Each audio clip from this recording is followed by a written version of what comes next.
शाहपुरा प्रवास के दौरान हवा महल विधायक बालमुकुंदाचार्य ने प्रेस वार्ता की, जिसमें उन्होंने कई अहम मुद्दों पर अपनी राय रखी।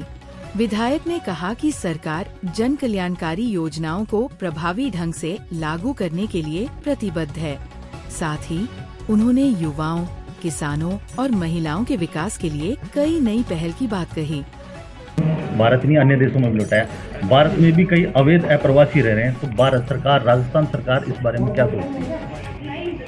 आप सही कह रहे हैं। देखिए, कानून सबके लिए बराबर है और होना भी चाहिए। हमारे यहाँ पूरे भारतवर्ष में पिछले 2014 से तो खैर मोदी जी की सरकार है, उसके बाद नियंत्रण हुआ है, लेकिन मोदी जी से पूर्व जब कांग्रेस का शासन था तो यहाँ पर पूरे भारतवर्ष में रोहिंग्या, बांग्लादेशी, इस प्रकार के लोग यहाँ आकर छुपे बैठे थे, रह रहे थे। 2014 से नियंत्रण प्रारंभ हुआ है और धीरे धीरे इस प्रकार के लोगों का यहाँ कमी आ रही है। मैंने खुद ने पिछला जब कांग्रेस शासन था तो आपके शाहपुरा रोड पर एक देवन रोड है, देवन रोड पे 181 बांग्लादेशी यहाँ रहते थे। वो 181 बांग्लादेशी विधानसभा होममेल की आईडी बना के रह रहे थे।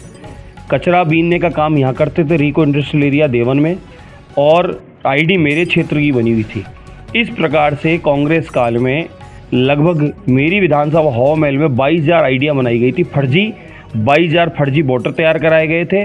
आप सोचो, एक एक विधानसभा में 22,000 फर्जी मतदान बनाए गए, तो पूरे जयपुर में, राजस्थान में कितने मतदान बनाए होंगे इन्होंने फर्जी। ये कौन थे? ये बांग्लादेशी, रोहिंग्या या बाहर के अपराधी हैं जो छुप जाते थे। ये वो लोग थे जिनको खोजने का काम राजस्थान की मौजूद भाजपा सरकार ने किया।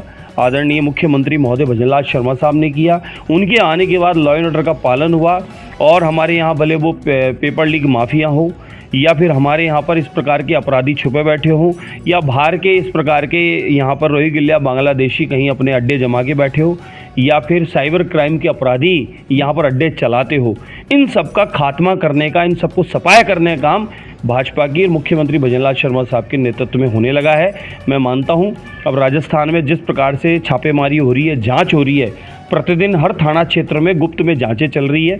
उन जांचों में 100, 200, 500 की आइडिया चेक की जाती है। उनमें जितने बांग्लादेशी जो मिल रहे हैं, रोहिंग्या मिल रहे हैं या अपराधी छुपे बैठे हैं, उन सबको लोगों को इकट्ठा करके जेल भेजने का काम, और जेल से फिर उनको बाहर भेजने का काम वो चालू है। और धीरे धीरे आपको सबके आंकड़े सामने आएंगे।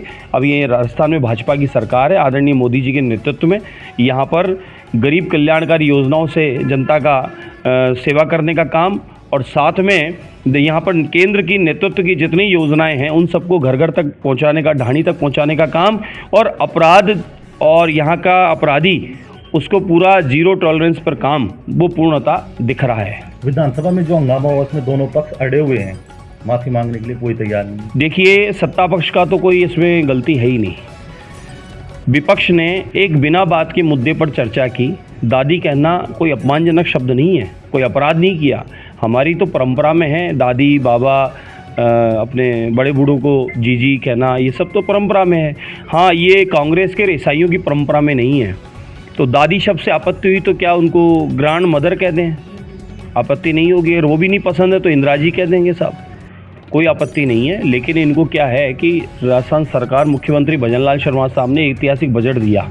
वो ऐतिहासिक बजट से जन जन में बहुत प्रसन्नता, खुशी है। पिछले बार बजट ऐतिहासिक था, उपचुनाव में हमारी ऐतिहासिक जीत हुई। इस बार बजट और ऐतिहासिक दे दिया। तो इनके क्या